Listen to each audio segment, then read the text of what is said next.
அனைவருக்கும் வணக்கம். Star junction நிகழ்ச்சி மூலம் உங்களை சந்திப்பதில் மிக்க மகிழ்ச்சி. தமிழக சட்டமன்ற தேர்தல் நெருங்கி வருகிறது. இன்னும் சில நாட்களில் வாக்குப்பதிவானது நடைபெற இருக்கக்கூடிய நிலையில் சுட்டெரிக்கும் வெயிலையும் பொருட்படுத்தாமல் வேட்பாளர்கள் வாக்காளர்களை தேடி வீதி வீதியாக நடந்து செல்வதை நாம் காண முடிகிறது. இன்றைய தினம் நம்மிடையே கோவை வடக்கு சட்டமன்ற தொகுதியில் பாரதிய ஜனதா கட்சி சார்பில் போட்டியிடக்கூடிய திருமதி வானதி சீனிவாசன் அக்கா இருக்கிறார்கள். அவர்களிடம் ஒரு சில கேள்விகளை கேட்கலாம். அக்கா வணக்கம்ங்க. குறிப்பாக இந்த சட்டமன்ற தேர்தலில் 2021-26 காலகட்டத்தில் கோவை தெற்கு சட்டமன்ற தொகுதி உறுப்பினராக இருந்தீங்க.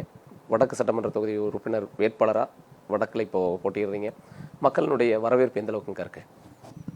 கோவை வடக்கு சட்டமன்ற தொகுதியை பொறுத்த வரைக்கும் ரொம்ப புது தொகுதி இல்லை, மக்கள் யாருக்குமே தெரியாது அப்படிங்கிற ஒரு நிலைமை இல்லை. ஏன்னா 2016 நான் கோயம்புத்தூர் தெற்கு தொகுதியில் நின்றிருந்தாலும் கூட தொடர்ச்சியாக கட்சியினோட பொறுப்பு பெரிய பொறுப்பு அப்படிங்கிறதால, ஏன்னா அப்போ மாநில பொதுச் செயலாளர், மாநில துணைத் தலைவர் அப்படிங்கிறதால இந்த சேலத்திலிருந்து நீலகிரி வரைக்கும் முழுக்க கட்சியோட பொறுப்பு நான் தான் பார்த்துட்டு இருந்தேன். அப்போ கட்சியுடைய வேலை காரணமாக, நிர்வாக பொறுப்பு காரணமாக அங்கே இருக்கக்கூடிய மக்களோட நலத்திட்ட பணிகள்லேருந்து எல்லாத்து பக்கம் வடக்கு மட்டும் இல்லை, அது சிங்காநல்லூர் இல்லை கவுண்டமலையம், ஈவன் கிணத்துக்கடவு, வால்பாறை, இந்த மாதிரி இடங்களில் கூட எங்களோட சமுதாய பணிகள் அப்படிங்கிறதும் ஒரு பக்கம், இன்னொரு பக்கம் கட்சி பணிகள். இதன் வாயிலாக எல்லா பக்கமே மக்களோட அறிமுகம் உண்டு, கட்சி நிர்வாகிகளோட தொடர்பு உண்டு. அதனால் இது எனக்கு ஒரு புது தொகுதியாக இருக்குது அப்படிங்கிறது இல்லை. ஏற்கனவே மக்களுக்கு நான் அறிமுகம் ஆகிருக்கிறேன். ரெண்டாவது அந்த மக்களுக்கும் என்ன தெரியும். அதனால் ஐ டோன்ட் ஃபீல் ஒரு பெரிய டிஃப்ரென்ஸ் அப்படிங்கிறதையும் பார்க்கல. பட் எனிவே கோயம்புத்தூர் தெற்கு தொகுதி மக்களை நான் ரொம்பவே மிஸ் பண்ணுறேன். கடந்த 2021 தேர்தலை பொறுத்த வரைக்கும் தமிழ்நாட்டிலேயே மக்களினுடைய கவனத்தை ஈர்த்த தொகுதி எது அப்படின்னு சொன்னால் கோவை தெற்கு தொகுதியை சொல்லலாம். அதற்கு காரணம் நடிகர் கமலஹாசன் இந்த தொகுதியில் போட்டியிட்டார். கமலஹாசனை எதிர்த்து போட்டியிடக்கூடிய வானதி சீனிவாசன் அன்றைய காலகட்டத்தில் மிகவும் ஒரு முக்கியமான ஒரு வேட்பாளராக பார்க்கப்பட்டார். அந்த ஒரு சூழலில் அந்த வாக்கு எண்ணிக்கை நேரத்தில் ஒருத்தருக்குமே யார் யார் யார் அப்படின்ற ஒரு ஹைப் இருந்தது. அந்த ஹைப் இந்த முறையும் இருக்கக்கூடிய வாய்ப்புகள் இருக்கா? வடக்கில் அந்த மாதிரி ஒரு நிலைமை வரும் அப்படின்னு சொல்லி நான் எதிர்பார்க்கல. ரொம்ப தெளிவாக கோவை வடக்கு மக்கள் இந்த தடவை என்டிஏவுக்கு தான் வாய்ப்பு கொடுக்க போகிறாங்க. ஏனென்றால் இந்த தொகுதி உருவான காலத்திலிருந்து அதிமுக தான் ஜெயிச்சிருக்கு. இந்த முறை வெகு நிச்சயமாக தமிழகம் முழுவதுமே என்டிஏ கூட்டணிக்கான ஆதரவு பெருகி கொண்டு இருக்கக்கூடிய இந்த சூழல் அப்படிங்கிறது கோவை வடக்குக்கு மிக மிக சாதகமாக இருக்குது. அதனால் போன முறை மாதிரி சாயந்தரம் 4 மணிக்கு மேலே நிலைமை மாறும் அப்படிங்கிறது இங்கே இல்லை.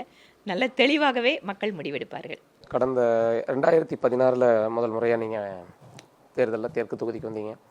தோல்வி அடைந்தாலும் தொடர்ந்து 5 ஆண்டுகளில் இந்த உங்களுடைய மக்கள் சேவை மையம் மூலமாக பல்வேறு நலத்திட்டங்கள்லாம் கொடுத்துருந்தீங்க. அதுக்கப்புறம் தான் அந்த தெற்கு தொகுதியை ஃபேஸ் பண்ணி உள்ளே மிகப்பெரிய ஒரு போராட்டத்துக்கு இடையில் வெற்றி பெற்றீங்க. இப்போது வெற்றி பெற்றதற்கு பிறகு கடந்த 5 ஆண்டுகளில் தெற்கு தொகுதி மக்கள் பல்வேறு கோரிக்கைகள் வச்சுருப்பாங்க. அது என்ன மாதிரியான கோரிக்கைகள் அவங்க வச்சுருந்தாங்க? எத்தனை கோரிக்கைகள் நிறைவேற்றியிருக்கிறோம்? முதல்ல அடிப்படையாக ஒரு விஷயத்தை நம்ம புரிஞ்சுக்கணும்.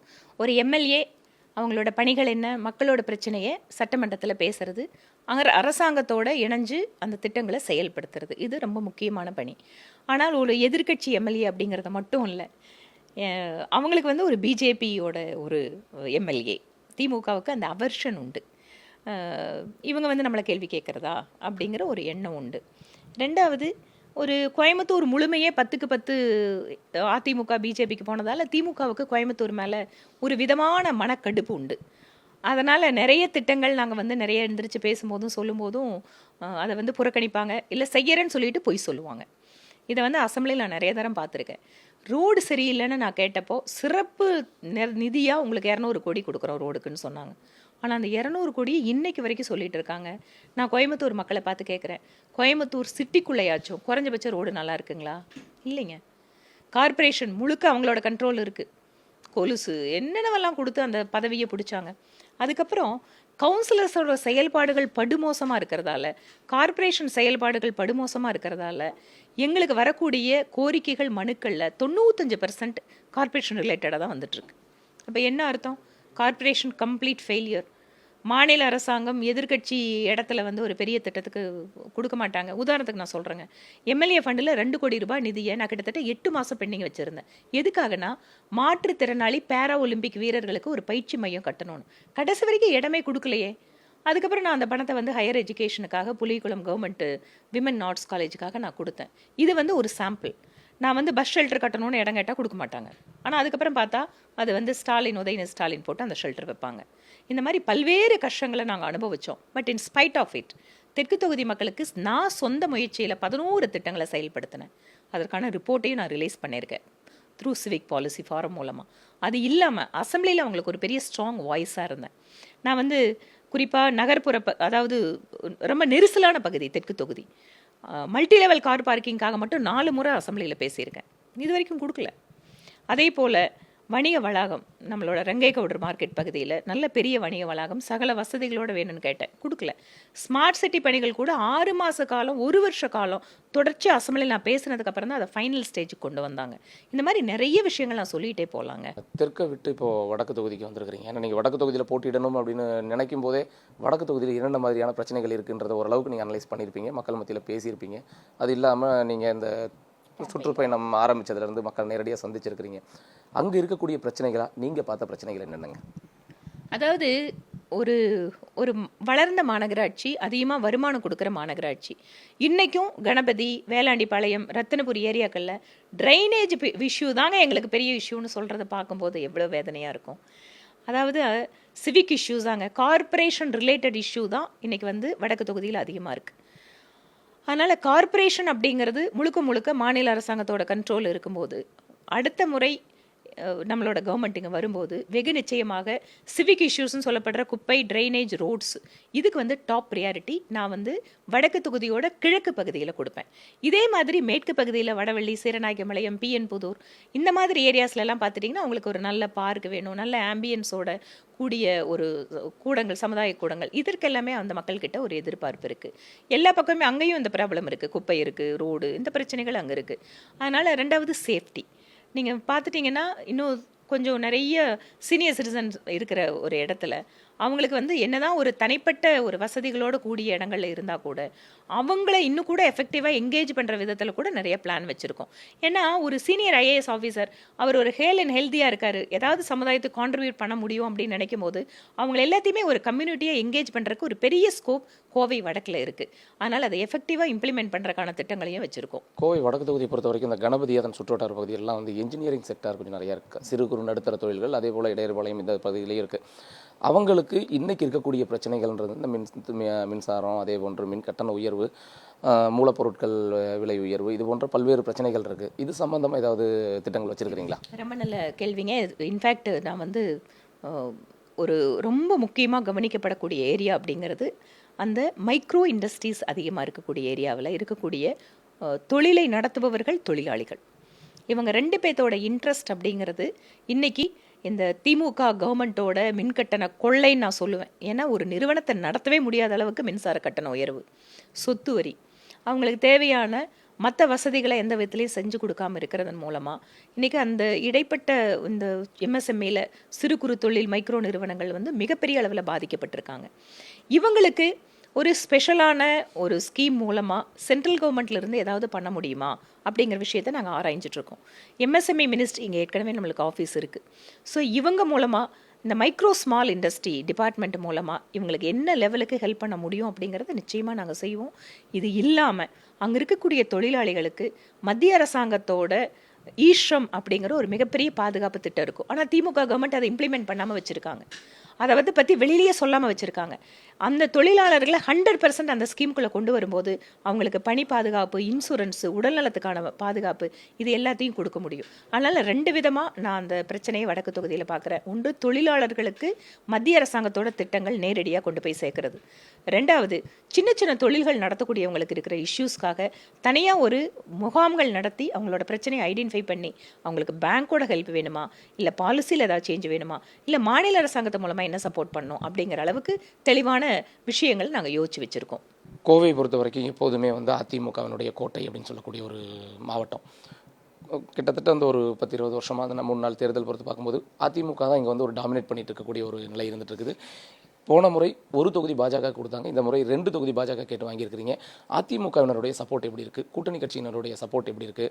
நீங்கள் கேம்பெயின் போகிற பகுதிகளெல்லாம் எனக்கு இது முதல் முறையில் கூட்டணியோடு நிற்கிறது. 21லேயும் அதிமுக கூட்டணியோடு தான் தெற்கு தொகுதியில் நின்னோம். ரொம்ப அற்புதமான ஒரு ஒத்துழைப்பு வந்து கொடுத்தாங்க. ஆரம்ப கட்டத்தில் அது எப்போவுமே கொஞ்சம் புதுசாக ஒரு ஆள் வரும்போது அந்த டிஸ்டர்பன்ஸ் இருக்க தான் செய்யும். அதனால் தெற்கு தொகுதியில் கூட அவங்க ஆஃபீஸ்லேயே போராட்டமெல்லாம் பண்ணாங்க. அதுக்கப்புறம் அதே அவங்களே வந்து ஒரே வாரத்தில் வந்து அக்கா ஜெயிக்கணும் அப்படின்னு வேலை பற்றி நல்ல ஒரு வெற்றியை வந்து எனக்கு கொண்டு வந்து கொடுத்தாங்க. வடக்கு தொகுதியிலையும் அருமையான ஒத்துழைப்பு. 7 பேர் வந்து தொகுதியோட பொறுப்பாளர்களாக போட்டு கொடுத்துருக்காங்க. அண்ணன் எஸ்பி வேலுமணி அவர்கள் நேரடியாக வடக்கு தொகுதியில் கவனம் கொடுக்குறாரு. அவரோட சகோதரர் திரு எஸ்பி அன்பரசன் அவர்களும் மிக உறுதுணையாக இருக்கார். அதே போல் திரு வடவள்ளி சந்திரசேகர், அந்த சகோதரர் ஒரு ஆஸ்பிரண்ட் தான் வடக்கு தொகுதிக்கு, அவரும் வந்து சீட் கேட்டிருந்தார். ஆனால் கூட கூட்டணி கட்சிக்கு கொடுத்திருந்தாலும் கூட அங்கே நம்முடைய வெற்றி என்பது உறுதிப்படுத்த வேண்டும் அப்படின்னு கடுமையாக உழைச்சிட்டு இருக்காரு. அவரோட எஃபர்ட் தான் எப்படி ஒரு கேண்டிடேட்டாக என்ன வேலை செய்யுமோ அந்த மாதிரி பண்ணிட்டு இருக்காரு. அதே போல் நீங்கள் கிழக்கு பகுதியான கணபதி ஏரியா, மணிகாரம்பள்ளி ஏரியா, இந்த மாதிரி ஏரியாவில் பார்த்தீங்கன்னாலும் பகுதி செயலாளர்கள் இல்லை அசம்பிளிக்கு இன்சார்ஜ் போட்டவங்க எல்லாரும் அவங்கவுங்க ஃபீல்டில் இருக்காங்க. அங்கே இருக்கக்கூடிய சிட்டிங் கவுன்சிலர் பிரபாகர் ஒரு தனிப்பட்ட செல்வாக்குன்னு தனக்கு வச்சிருக்காரு. அவரும் வந்து ரொம்ப நல்ல ஒத்துழைப்பு கொடுத்து அக்காவை ஜெயிக்க வைக்கணும் அப்படின்னு வேகமாக வேலை பார்த்துட்டு இருக்காரு. எல்லாருமே, அது வழக்கறிஞர் மனோகரன், திரு பார்த்திபன், லாலி ரோடு ராதான, மகளிரணி செயலாளர் குணசுந்தரி அக்கா, பொன்சி யாதவ், எல்லாருமே ரொம்ப நல்ல ஒத்துழைப்பு கொடுக்குறாங்க. அவங்களுக்கு எல்லாத்துக்குமே என்னென்னா, வடக்கு தொகுதி உருவான காலத்துலேருந்து அதிமுகவை ஜெயிச்சிருக்கோம், அதிமுக ஜெயிச்சிருக்கு, இதை வந்து எங்களோட கோட்டையாக வச்சுருக்கோம், இதை நாங்கள் விட்டு தரவே மாட்டோம், நிச்சயமாக தாமரை இந்த இடத்துல ஜெயிக்க வச்சிருவோம் அப்படிங்கிற உறுதியோட வேலை பண்ணிட்டு இருக்காங்க. கோவையை பொறுத்த வரைக்கும் 10 தொகுதி இருந்தாலும் மொத்த பார்வை இன்னைக்கு வடக்கு தொகுதி பக்கம் திருப்புற அளவுக்கு நிறைய ஸ்டார் ஸ்பீக்கர்ஸை கொண்டு வந்துட்டீங்க இன்னைக்கு. அந்த எப்படி அவங்களோட மக்கள் மத்தியில் அந்த வரவேற்பு இருக்குது? குறிப்பாக வந்து வட மாநிலத்தை சேர்ந்த டெல்லி முதல்வர் ரேகா குப்தா கூட வந்து பிரச்சாரம் பண்ணியிருக்கிறாங்க. அதே போன்று சரத்குமார் வந்திருக்காரு, குஷ்பு வந்திருக்கிறாங்க. அது மக்கள் மத்தியில் எந்த அளவுக்கு அது ரீச் ஆயிருக்குங்க? அதாவது எப்பவுமே ஸ்டார் கேம்பெயினர்னு ஒரு கட்சி எதுக்காக கொடுக்குதுன்னா, அவங்களுக்கு வந்து ஒரு க்ரௌடை புல் பண்ணுற ஒரு கெப்பாசிட்டி இருக்கும், அவங்களோட சொல்கிறது அதிகமாக ரீச் ஆகும் அப்படிங்கிறது தான் ஸ்டார் கேம்பெயினர்ஸோட லிஸ்ட்டு. அந்த விதத்தில் பார்க்கும்போது நான் ஹாஸ்பிட்டலைஸ் ஆன அடுத்த நாள் திரு அண்ணாமலை அவர்கள் வந்து என்னோடய தொகுதியில் 4 இடத்துல பிரச்சாரம் பண்ணார். எனக்கு அஷ்யூர் பண்ணார். இன்ஃபேக்ட் நான் ஒரு பாதி மயக்கத்தில் தான் இருந்தேன், அக்கா கவலைப்படாதீங்க நான் பார்த்துக்கிறேன் அப்படின்னு சொல்லி. அதே போல் டெல்லி முதல்வர் திருமதி ரேகா குப்தா, நான் கூட சொன்னேன் ஹாஸ்பிட்டலில் இருக்க ரேகாஜி நீங்கள் வந்து வர வேண்டாம், பரவாயில்ல பார்த்துக்கலான்னு. இல்லைக்கா கட்டாயம் நான் வந்து வேலை பண்ணுவேன், 21 தேர்தலில் உங்களுக்காக நான் 1 மாதம் தங்கியிருந்து வேலை பார்த்தேன், எனக்கு வந்து நான் ஒரு நாளாவது கட்டாயம் உங்களுக்கு நான் வருவேன்னு நான் இல்லாதப்போ கூட வந்து பிரச்சாரத்தை ரொம்ப அற்புதமாக பண்ணாங்க. திருமதி குஷ்பு சுந்தர், அவங்க வந்து கணவரை வந்து வேட்பாளராக நிற்கிறாரு, ஆனால் கூட எனக்கு வந்து 1/2 நாள் கொடுத்து கம்ப்ளீட்டாக ரெடி பண்ணி கொடுத்தாங்க. அன்பு சகோதரர் சரத்குமார் அவர்கள் கம்ப்ளீட்டாக பிரச்சாரத்தை முடிச்சு நான் ஹாஸ்பிட்டலையும் வந்து பார்த்துட்டு போனார். திருமதி கஸ்தூரி அவர்கள், இன்னும் எங்களோட நிறைய தலைவர்கள், திரு அஸ்வத்தாமன்லேருந்து ஆரம்பித்து எங்களோட எஸ்சிஎன்ஐயோட தேசிய தலைவர் திரு லால் சிங் ஆர்யா, இன்ஃபேக்ட் அவரை பார்க்கக்கூட முடியல. இந்த மாதிரி எல்லாருமே வந்து அக்காவோட தொகுதியில், அதுவும் ஒரு வாரம் அக்காவுக்கு கேப் ஆச்சு அப்படின்னோடனே அவங்கவுங்க தானே இனிஷியேட்டிவ் எடுத்து அதை வந்து இந்த கேம்பெயினை வந்து முன்னின்று நடத்தியிருக்காங்க. எல்லாருக்கும் இந்த நேரத்தில் என்னுடைய மன நிறைந்த நன்றிகளை சொல்லணும். திரு அண்ணாமலைக்கு வந்து கோவையில் சீட்டு கண்டிப்பாக கொடுப்பாங்கன்னு எதிர்பார்த்துட்டு இருந்தாங்க. ஆனால் அண்ணாமலைக்கு கொடுக்கல, வானதிக்கு கொடுத்துட்டாங்க. அதனால் அண்ணாமலை ஆதரவாளர்கள் வந்து கடுமையான ஒரு அதிருப்தியில் இருக்காங்க அப்படின்னு சொல்லிட்டு இருந்த நேரத்தில் அண்ணாமலை வந்து ஒரு தீவிரமான ஒரு பிரச்சாரத்தை வடக்கு தொகுதியில் பண்ணிட்டு இருக்காரு. அது உங்களுடைய இது எப்படி இருக்குது? அதனுடைய அந்த அதாவது என்னென்னா, சீட்டு அப்படிங்கிறது நிச்சயமாக அது கட்சி எடுக்கிற முடிவு. இன்ஃபேக்ட் நான் இது வரைக்கும் யாருக்கிட்டும் பகிர்ந்துக்கல, நான் சொல்கிறேன். கோயம்புத்தூரில் வடக்கு தான் வந்திருக்கு அப்படின்னு சொன்னோன்னே, அந்த சீட்டு எலெக்ஷன் கமிட்டி மீட்டிங் முடிஞ்ச உடனே நான் அவர்கிட்ட சொன்னேன், தம்பி நீங்கள் வேணும்னா வடக்கு தொகுதியிலேயே நெல்லுங்க, கட்சி வந்து ஒருவேளை ஆல் இண்டியாவில் ஏற்கனவே ஆல் இண்டியாவில் கொடுத்துருக்காங்க, அந்த மாதிரி பொசிஷன் ஏதாவது கிடைச்சா கூட நான் வந்து அதை எடுத்துக்கிறேன்ப்பா, நீங்கள் வந்து விருப்பப்பட்டீங்கன்னா நீங்கள் வடக்கு தொகுதி எடுத்துக்கோங்க அப்படின்னு தான் சொன்னேன். அப்போ அவர் இருந்துட்டு, இல்லைங்கக்கா சிட்டிங் எம்எல்ஏ நீங்கள், அது வந்து கட்சி எடுக்கிற முடிவுப்படி நீங்கள் வந்து நிற்கணும் அப்படின்னு சொல்லிட்டு சொன்னார். அதுக்கப்புறம் இந்த மாதிரி ஒரு ஆனால் அப்பவும் சொன்னார், அக்கா 4 நாள் உங்களுக்காக நான் வந்து பிரச்சாரம் பண்ணி நிச்சயமாக நான் ஜெயிக்க வைப்பேன் அப்படின்னு சொல்லி அஷ்யூர் பண்ணார். பட் என்னென்னா, எங்களுக்கு தனிப்பட்ட முறையில் இருக்கக்கூடிய அந்த உறவோ நட்போ நிறைய பேருக்கு வெளியில் தெரியறதில்ல. அவங்க என்ன நினச்சிக்கிறாங்க, திரு அண்ணாமலை அவர்களுக்கு அக்கா எதிராக இருக்காங்க, பொறாமையில் இருக்காங்க அப்படின்னு அவங்களுக்கு பிடிச்ச கற்பனையில் வந்து நிறைய விஷயத்தை அவங்களே எழுதுறது, பேசுறது, அதை வந்து திமுகவும் அட்வான்டேஜாக சில சமயம் எடுக்கிறத நாங்களும் பார்க்குறோம். பட் எங்கள் 2 பேத்துக்குள்ளே அந்த அக்கா தம்பி உறவு, அதை தாண்டிய பாசம் அப்படிங்கிறது இருந்துட்டு தான் இருக்குது. அதனால் இந்த மாதிரியான வெளி விஷயங்களில் நாங்கள் அதிகமாக 2 பேருமே கவனம் கொடுத்துக்கிறது இல்லை. வெளியில் இருக்கிறவங்க என்ன பண்ணாலும் நீங்கள் பேட்டுக்கு பேசிக்கோங்க, ஆனால் நாங்கள் 2 பேர் யாருன்னு எங்கள் 2 பேத்துக்கு தெரியும். அந்த மாதிரி எங்களோட உறவு, நட்பு, பாசம் இதெல்லாம் வந்து அது இருந்துட்டு தான் இருக்குது. இது தெரியாமல் நிறைய பேர் அவங்களா கற்பனையாக பண்ணிக்கிறதுக்கு ஒவ்வொருத்தருக்கும் போய் எக்ஸ்பிளனேஷன் நம்ம கொடுக்க முடியாது. ஆனால் தம்பி அண்ணாமலையை பொறுத்த வரைக்கும் திரு எடப்பாடி அண்ணன் அவர்கள் சிஎம் ஆகணும் அப்படிங்கிறதுக்காகவும் எல்லா இடத்துலையும் பிஜேபி ஜெயிக்கணுங்கிறதுக்காகவும் ரொம்ப கடுமையாக அந்த பிரச்சாரத்தை மேற்கொண்டு இருக்காரு. இன்னைக்கு எல்லாருக்குமே அண்ணாமலை இவ்வளவு கடுமையாக வேலை செய்கிறாரு அப்படிங்கும்போது அவர் மேலேயே ஒரு அபிமானம் எல்லாத்துக்கும் கூடிட்டு இருக்கு. அதனால வெகு நிச்சயமாக அவருடைய அரசியல் எதிர்காலத்துக்குமே அது ரொம்ப நல்ல விஷயமா இப்போ பார்க்கப்படுது. கோவையை பொறுத்த வரைக்கும் இன்னைக்கு திமுகவில் செந்தில் பாலாஜி அப்படின்ற ஒரு புள்ளி தெற்கு தொகுதியில் ஒட்டுமொத்தமாக கவனத்தை எடுத்திருக்காரு. நாம் ஜெயிக்கிறோம், நாம் மட்டும்தான் ஜெயிக்கிறோம், 10 தொகுதியும் வென்றெடுக்கிறது தான் என்னுடைய இலக்கு அப்படின்னு சொல்லி அவருடைய பயணம் இன்னைக்கு ஆரம்பித்து போயிட்டுருக்குது. அவருடைய இந்த கோவையினுடைய இந்த போட்டி அதை எப்படி பார்க்குறீங்க? இந்த தெற்கு தொகுதியில் இருக்கிறது வடக்கு தொகுதியில் உங்களுக்கு அந்த ஒரு பாதிப்பு இருக்குன்னு நினைக்கிறீங்களா? செந்தில் பாலாஜி அவர்களை கோவைக்கு அனுப்பியதன் வாயிலாக கோவை மக்களை அவமானப்படுத்தி இருக்கிறார் ஸ்டாலின் அப்படின்னு தான் நான் சொல்லுவேன். 2 விதமாக இதை பாருங்கள். ஒன்று, எப்படிப்பட்ட ஆள் அனுப்பிச்சிருக்காரு கோயம்புத்தூருக்கு? கோயம்புத்தூர் எப்படிப்பட்ட ஊருங்க? இங்கே மக்கள் சுயமாக உழைச்சி வந்தவங்க.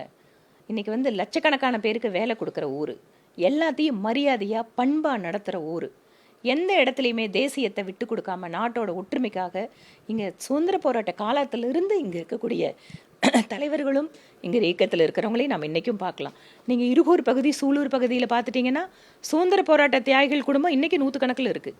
அப்படிப்பட்ட ஒரு ஊருக்கு ஒரு ஊழல் கரை படிந்த மிக மோசமான ஒரு கிரிமினல் பேக்ரவுண்டு கொண்டிருக்கக்கூடிய, அதுவும் ஸ்டாலின் அவர்கள் வாயாலேயே ஊழல்வாதி என்று மிக அற்புதமாக ஸ்டாலின் கரூரில் போய் அவரை பற்றி பேசினார். அப்படிப்பட்ட ஒரு ஆளை கொண்டு கோயம்புத்தூருக்கு ஸ்டாலின் கொடுக்குறாருன்னா என்ன அர்த்தம்?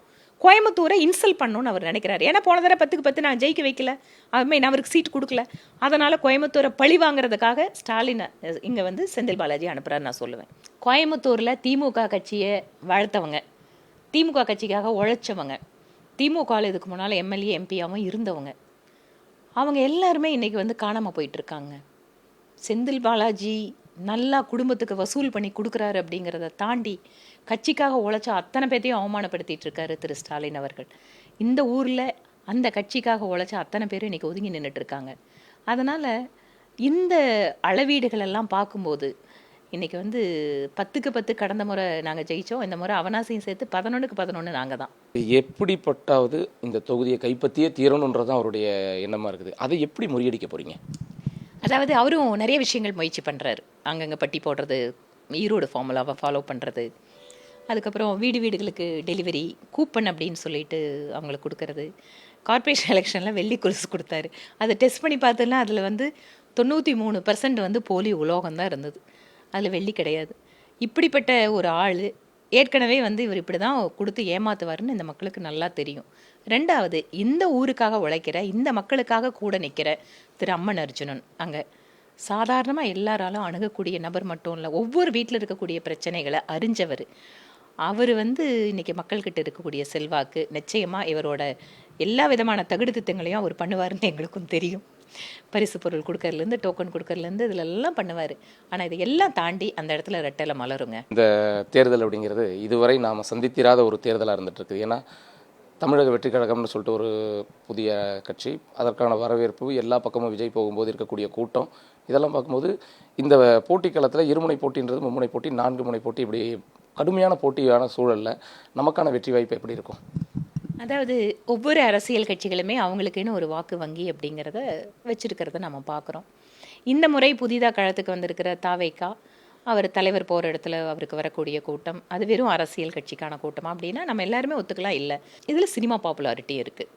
2வது, யங்ஸ்டர்ஸ் இன்றைக்கி இருக்கக்கூடியவங்க நிறைய பேர் அதை பார்க்கும்போது அவங்களுக்கு இருக்கக்கூடிய ஒரு கன்வென்ஷனல் பொலிட்டிக்கல் சிஸ்டம் கூட அவங்களுக்கு அது புரியுமான்னு தெரியல. ஏதோ ஒரு மாற்றம் வேணும், அதனால் அதுக்கு ஓட்டு போடுவோம் அப்படிங்கிற ஒரு கிரேசினஸ் அப்படிங்கிறத நம்ம பார்க்குறோம். பட் அது கொஞ்சம் நீங்கள் அனலைஸ் பண்ணி பார்த்தீங்கன்னா தமிழ்நாட்டிலையும் நிறைய உதாரணங்கள் இருக்குது.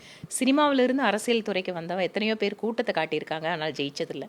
ஏன், நான் 21 பார்த்துருக்கேன்.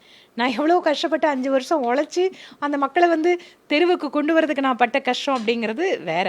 ஆனால் அவர் வந்தாருன்னு சொன்னால் ஆட்டோமேட்டிக்காக ஆயிரக்கணக்கான பேர் கமலஹாசனுக்காக போய் நின்னாங்க. ஆனால் முடிவெடுக்கும் போது அவங்க வானத்தியக்கா தான் வேணும்னு முடிவெடுத்தாங்க. அந்த மாதிரி விஜய் அவர்களுக்கு கூடுகின்ற கூட்டம் ஓட்டாக மாறுமா தெரியாது. ஆட்சி மாற்றத்தை அவங்களால கொண்டு வர முடியுமா? நிச்சயமா முடியாதுங்க. திமுக வேண்டான்னு நினைக்கிற யாருமே விசிலுக்கு ஓட்டு போட மாட்டாங்க. ஏன்னா தெரியும் விசில் நிச்சயமா ஆட்சி அமைக்க முடியாது. அப்படி இருக்கும்போது நேச்சுரல் சாய்ஸாக இருக்கக்கூடியது என்டிஏ மட்டும்தான். திரு விஜய் அவர்களோடது எந்த அளவுக்கு அது வாக்கா மாறுது, எந்த ஒரு வாக்குகளை வந்து அவங்க வந்து பிரிக்க போறாங்க அப்படிங்கிறது எல்லாமே மே 4க்கு அப்புறம் தான் தெரியும். அடுத்தடுத்து வரக்கூடிய இந்த கருத்து கணிப்புகள் எல்லாமே திமுகவுக்கு சாதகமாக தான் போகுது. திமுக மீண்டும் ஆட்சி அமைக்கும் அப்படின்ற மாதிரியான கருத்து கணிப்புகள் தான் வந்துட்டு இருக்குது. இதுக்கு இடையில இந்த கருத்து கணிப்புகள் திமுகவுக்கு சாதகமாக போவதற்கான காரணம் தாவேக்கா அப்படின்ற ஒரு கருத்தும் இருக்குது. அப்போ எப்படி நீங்கள் அதை வந்து தாவேக்காவை நம்ம சாதாரணமாக எடுத்துக்க முடியும்? இல்லை, நான் சாதாரணமாக எடுத்துக்கிறேன், நான் சொல்லலை. தவைக்கா கிட்ட இருக்கக்கூடிய அந்த யூத்து, அவங்களோட அந்த க்ரௌடு அப்படிங்கிறது, அது வந்து எந்த ஒரு பர்டிகுலர் கட்சி யாருக்கு பாதிப்பு இல்லைங்கிறதெல்லாம் இன்னைக்கு தேதி சொல்ல முடியாதுன்னு நான் சொல்கிறேன். அதனால் திமுக கிட்ட ஏற்கனவே அவங்க ஆயிரக்கணக்கான கோடி ரூபாயை மக்கள் பணத்தை கொள்ளையடிச்சு வச்சுருக்காங்க. அந்த பணத்தை வச்சு கொஞ்சம் ஊடகமோ கொஞ்சம் சோஷியல் மீடியா கேம்பெயின் அவங்க கிட்ட வச்சிருக்கிற மற்ற அமைப்புகள் மூலமாக ஒரு கருத்து கணிப்பு அப்படிங்கிற ஒரு உருவாக்கத்தை பண்ண நினைக்கிறாங்க. ஆனால் கிரவுண்டு வேறு லெவலில் இருக்குங்க. கிரவுண்டு முழுக்க திமுகவுக்கு எதிராக இருக்குது. அதனால் இந்த கருத்து கணிப்புகள் எல்லாம் வந்து இங்கே ஒன்றும் நடக்காது. இனி கம்மிங் 4 days பாங்க எந்த அளவுக்கு மக்கள் வந்து அதை வெளிப்படையாக காட்ட ஆரம்பிக்கிறாங்கிறத நீங்களே பார்க்க முடியும். மத்திய அரசினுடைய 2 மசோதாக்கள், அதில் வந்து 2 மசோதாக்கள் கொண்டு வந்து அது தோல்வி அடைஞ்சிருக்குது. குறிப்பாக மகளிர் மசோதா. இதில் வந்து பெண்களினுடைய ஒட்டுமொத்த எதிர்ப்பையும் திமுக சம்பாதிக்க நேரிடும். இது வந்து ஒட்டுமொத்தமாக இந்த தேர்தலில் வந்து பிரதிபலிக்கும் அப்படின்னு சொல்லி நேற்றைய தினம் நீங்கள் செய்தியாளர் சந்திப்பில் சொல்லியிருந்தீங்க. அது எந்த அளவுக்கு இந்த தேர்தலில் எதிரொலிக்கும்? நேரடியாக நீங்கள் வந்து பார்க்கும்போது பாருங்கள், பெண்களுக்கான ஒரு இடஒதுக்கீடு, அதுவும் 50% சமுதாயத்தில் இருக்கக்கூடிய பெண்களுக்கு 33% இடஒதுக்கீடை அசம்பிளிலையும் பார்லிமெண்ட்டில் கொண்டு வரக்கு இத்தனை வருஷம் ஆயிருக்குது. நான் சொல்கிறது அது கூட இன்னும் ரியாலிட்டிக்கு வரல. இது முழு ஒரு முயற்சி எடுத்தது பிரதமர் மோடி அவர்கள். புது பார்லிமெண்ட் அமைஞ்ச உடனே முதல் மசோதாவா மகளிருக்கான இடஒதுக்கீடு தான் கொண்டு வந்தார், நிறைவேற்றியும் காட்டினார். ஆனால் என்ன, மறுவரையறை அப்படிங்கிற ஒரு வார்த்தை அன்னைக்கே அந்த சட்டத்தோட சேர்ந்து தான் அது இருக்குது. அதனால் வெகு நிச்சயமாக காங்கிரஸ் திமுகவுக்கு தெரியும், தனியாக மட்டும் மகளிர் இடஒதுக்கீடு மசோதா கொண்டு வர முடியாது, சிறப்பு சட்டம். இது டீலிமிட்டேஷனோட சேர்ந்து தான் வரும் அப்படிங்கிறது அவங்களுக்கு அன்னைக்கே நல்லா தெரியும். ஆனால் அன்னைக்கு ஆதரவு கொடுத்துட்டு இன்னைக்கு மறுவரையறையும் மகளிர் இட ஒதுக்கீடு மசோதாவும் வரும்போது வேண்டுமென்றே அவர்கள் 2 விஷயத்துக்காக அதை வந்து தோல்வி அடைய வச்சுருக்காங்க. ஒன்று, அடிப்படையில் பெண்களுக்கு இடஒதுக்கீடு கொடுக்கறதுல காங்கிரஸ் திமுக விரும்பலை. அவங்கள பொறுத்த வரைக்கும் பெண்கள்னா அதுலேயும் அவங்க சொல்கிறதபடி கேட்குற பெண்கள் அவங்க குடும்ப பெண்களாக இருந்தாலும் அந்த குடும்ப பெண்கள் தான் வரணும். சாதாரணமான பெண்களுக்கு காங்கிரஸ் திமுகவில் வாய்ப்பு இல்லை. காங்கிரஸ் அங்கே பெண்கள் யார் அதிகாரத்துக்கு வரணும், அவங்க குடும்பத்தில் தான் வரணும். சோனியா காந்தி தான் வரணும், பிரியங்கா காந்தி தான் வரணும். ஆனால் இந்த பக்கம் பாருங்கள், பிரதமர் மோடி சாதாரண பெண்களை எந்த அளவுக்கு இன்னைக்கு எம்பவர் பண்ணியிருக்காரு. திரௌபதி முர்முஜி ஒரு ரொம்ப ரொம்ப சாதாரணமான ஒரு பழங்குடி இனத்தை சேர்ந்த பெண்மணி. அவரோட மினிஸ்ட்ரியில் இருக்கக்கூடிய பெண்மணிகளை பாருங்க. ஏன் ஆப்ரேஷன் சிந்தூர் மாதிரி ஒரு சாதாரணமாக இருக்கிற ஒரு ஆர்மி ஆஃபீஸரை உலகத்து முன்னால் காட்டுறாரு, எங்கள் பெண்களை பாருப்பான்னு காட்டுறாரு. ஏன் என்ன மாதிரி ஒரு குக்கிராமத்தில் ஒரு விவசாய குடும்பத்தில் ஒரு எளிய குடும்பத்தில் பிறந்து அதுக்கப்புறம் அரசியலுக்கு வந்த என்ன இன்னைக்கு வந்து தேசிய தலைவியாக அகில இந்தியா முழுக்க அறிமுகப்படுத்தியிருக்கார். மோடி அவர்கள் விரும்புகின்ற பெண்கள் அதிகாரம் அப்படிங்கிறது எளிய பெண்களுக்கானது, சாமானிய பெண்களுக்கானது. என்னைக்காவது இன்னைக்கு வந்து நீங்கள் சாதாரணமாக போய் ஒரு பெண்கிட்ட இனி எம்எல்ஏ ஆகணும்னு ஆசைப்படுவேன்னு கேட்டால் முடியாதுன்னு சொல்லணும். ஏன்னா அதுதான் இன்னைக்கு இருக்கக்கூடிய நிலைமை. அந்த எளிய பெண்கள் அந்த இடத்துக்கு போகிறத திமுக விரும்பவில்லை. அப்படியே பெண்கள் வந்தாலும் அது அவர்கள் குடும்பத்து பெண்களுக்கானதுன்னு நினைக்கிறாங்க. இந்த ஆணாதிக்க மனோபாவம் அப்படிங்கிறது காங்கிரஸ் திமுக கிட்ட இருக்கிறதால தான் இன்னைக்கு இந்த மசோதா தோல்வி அடைஞ்சிருக்கு. ஆனால் இதற்கான பதில் அவங்க வந்து நிச்சயமாக அனுபவிச்சு தான் ஆவாங்க. அதற்கான பதிலை எங்கள் பெண்கள் கொடுத்து தான் தீருவார்கள். எல்லாருக்கும் இது வந்து ஒவ்வொன்று ஆட் ஆன் பண்ணுற ஃபேக்டர். இன்னொரு விஷயத்த சொல்கிறேன், நீங்கள் பெண்கள் இடஒதுக்கீடு மசோதாவுக்கு போகும்போது உங்களோட அடுத்த கேள்விக்கான பதிலையும் சேர்த்தே சொல்கிறேன். தமிழ்நாட்டில் பெண்களோட நிலைமை எப்படிங்க இருக்குது? பெண்களுக்கு பாதுகாப்பு இல்லை அப்படிங்கிறத கோயம்புத்தூர்லேருந்து நான் ஸ்டார்ட் பண்ணுறேங்க. ஒரு காலத்தில் Coimbatore safest city in all over the country. ஆனால் இன்னைக்கு கோயம்புத்தூர்ல இருக்கிற பெண்கள் பாதுகாப்பாக ஃபீல் பண்ணலை. போதைப் பொருள் கலாச்சாரம், ஒவ்வொரு ஸ்கூல் காலேஜ் பக்கத்துலேயும் இன்னைக்கு போதைப் பொருள் வித்துட்டு இருக்கான். பின்னணியில் இருக்கிறது திமுக காரங்க. இதை நான் சொன்னால் அரசியல்னு சொல்லுவீங்க. உங்கள் கூட்டணி கட்சி தலைவி அம்மா திருமதி பிரேமலதா விஜயகாந்த் உங்களை வச்சுட்டு பேசியிருக்காங்க. என்ன அர்த்தம்? அவங்களுக்கே அந்த ரியாலிட்டி புரியுது. கூட்டணியில் இருந்தால் கூட பெண்கள் கிட்ட இந்த விஷயத்தை அவங்களால சொல்ல முடியலன்னா அந்த நிலைமையில அவங்க மனசு திறந்து உண்மையை சொல்லிட்டாங்க. இதுக்கு மேலே சர்டிஃபிகேட் வேற யாராவது கொடுக்கணுமா? முழுக்க முழுக்க திமுக பெண்களுக்கு எதிரான கட்சி.